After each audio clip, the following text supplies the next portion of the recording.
Year 10 and 11, welcome to your quick revision on the theme of redemption in A Christmas Carol in preparation for your English literature exam. First of all then, it's arguably one of the main focuses in the novella, and tension throughout the novella centres around this theme, whether Scrooge can change his selfish and miserable ways and redeem himself and his actions. Chapter 1, obviously when we meet Scrooge and we get the initial description of him, it's almost impossible to see him changing at all. He is portrayed very negatively and as a misanthropist. So that's someone who dislikes people, really. I've put a couple of quotations on here because we're going to have to, obviously, with it being an unseen exam, remember the quotes. You shouldn't remember them word for word at all, but it's just a couple of examples. If you could paraphrase them or take single words that we can analyse, that would be useful. So the first one we've got is, nobody ever stopped him in the street to say with gladsome looks, "My dear Scrooge, how are you?" So obviously you could analyse nobody ever stopped him in the street, and we could focus in on the word nobody for our analysis. The next quotation there is, no beggars implored him to bestow a trifle, no children asked him what it was o'clock. No man or woman ever once in all his life inquired the way to such and such a place of Scrooge. Again, look at no beggars implored him. So again, you can be analysing that even the beggars on the street don't even want to socialise or speak to him. Okay, and the fact that there's no man or woman, so the repetition of no children, no beggars, no man, no woman, it's very definite, isn't it, that people in general avoid him. And then the last quotation on this slide is, even the blind men's dog appeared to know him, and when they saw him coming on, would tug their owners into doorways and up courts, and then would wag their tails as though they said, no eye at all is better than an evil-eye dark master. So look, you've got evil there, you've got dark as two adjectives we can definitely analyse. We've got the fact that it's an animal that's also avoiding him, ensuring that a blind man avoids him. So Dickens really emphasises and goes out of his way to show us that people in general, animals, everything, really avoids Scrooge and his presence.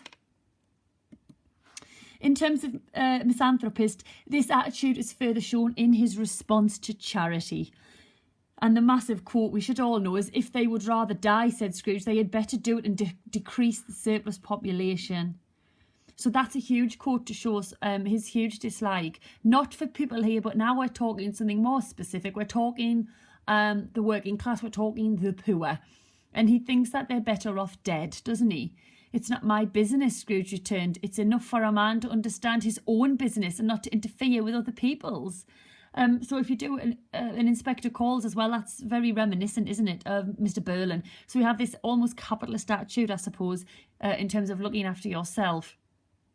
And if we go back up, obviously, in terms of analysing the fact that he thinks they should die, it's a very harsh attitude to have, to decrease the surplus population. Well, if you've looked at the context video I've done, or if you've looked at my video on poverty, the population in London had went from 1 million to 6 million, and people thought that because the population was growing, then that's why there was a lot of poor people and houses were overcrowded and things like that. So this is that type of attitude shown, the attitude that Dickens was trying to get people to change, really, isn't it? So when we're talking about the theme of redemption, we're not just talking about this character of Scrooge. In terms of Charles Dickens, we're talking about society. He wanted society to transform their ideals and their ideas and their moral beliefs in terms of looking after the less fortunate. So, sorry, as I've just said, so why Dickens is perhaps arguing that anyone can redeem themselves regardless of their attitude and behaviour. So by showing us just how awful Scrooge is at the beginning, he's arguing that everybody and anybody can change.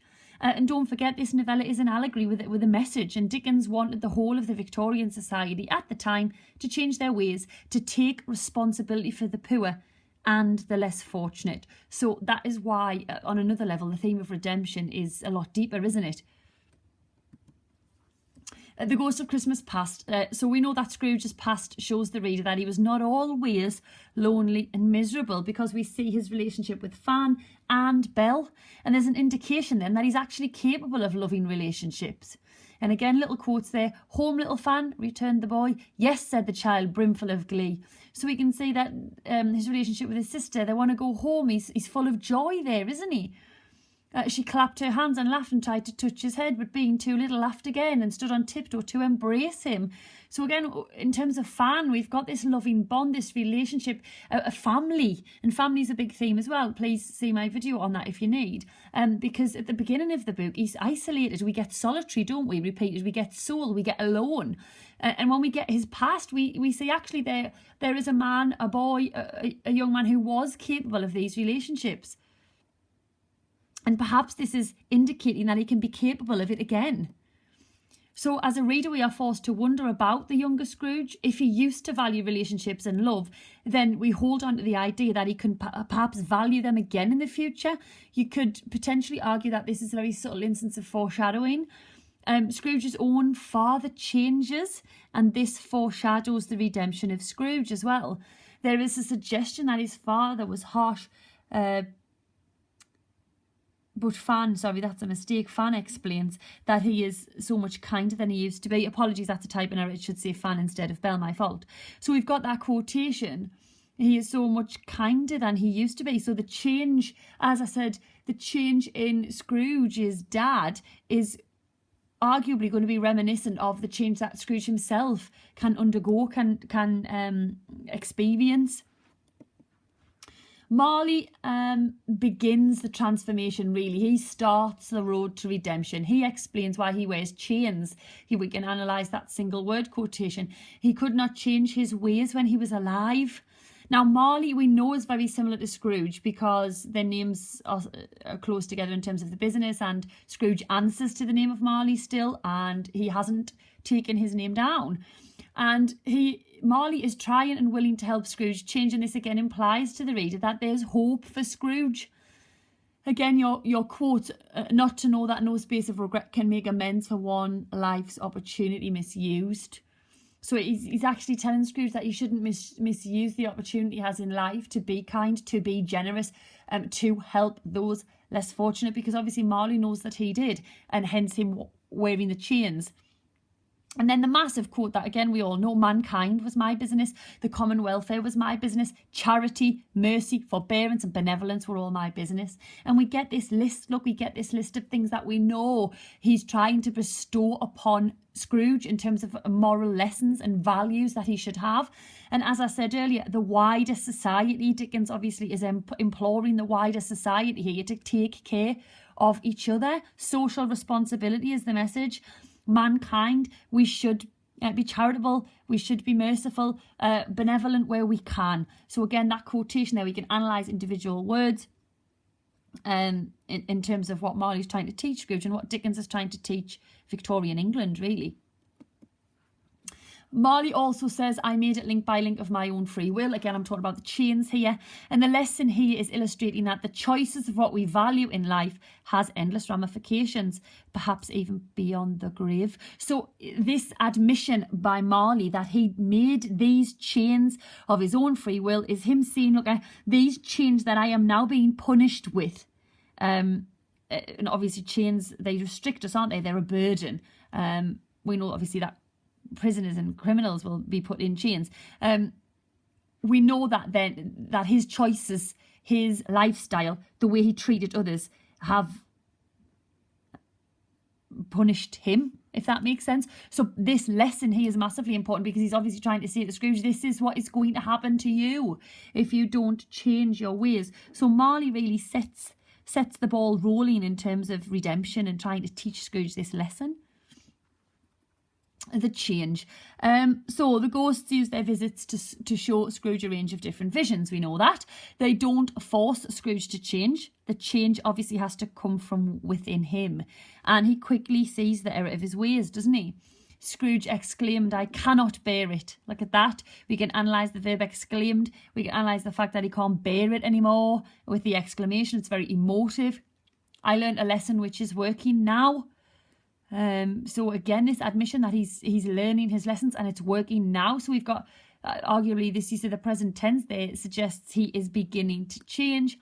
Tonight, if you have aught to teach me, let me profit by it. Interesting use of the word profit there by Dickens, because Obviously, the original Scrooge profit was financial gain, wasn't it? And it was Belle that pointed out that as well, didn't she, when she talked about gain? And now we've got profit being used to mean the spiritual profit, emotional profit, social profit, in terms of bettering him as a man. Again, just some key quotes for you in terms of remembering them. Men's courses will foreshadow certain ends to which, if persevered in, they must lead, said Scrooge. But if the courses be departed from, the ends will change. See, it is thus with what you show me. So again, look, the ends will change. So he's talking about changing his path, that if the courses be departed from. And this is, again, acknowledgement that he can change the route of his life. He can change his destiny, really, isn't it? A simple quote after that is, I am not the man I was. So that's massive. That, I suppose, that is the admission that he is a new man. He's reborn, isn't he, by the end of the novella, in terms of what we see of him. He's a new man and the way he describes himself. I will honour Christmas in my heart and try to keep it all the year. Again, we should know what Dickens was trying to do with Christmas. He was trying to avoid religion here. He was trying to teach us about simple generosity, a time when we should be with our families, when we should be with our loved ones. I will not shut out the lessons that they teach. So look at I will. It's very confident. We believe him, don't we? We think it's genuine, that this change that he experiences. And just some extra notes then, because I did see this was quick revision. The purpose of the novella: Dickens hopes to show how self-serving people can be transformed into caring and socially aware members of society.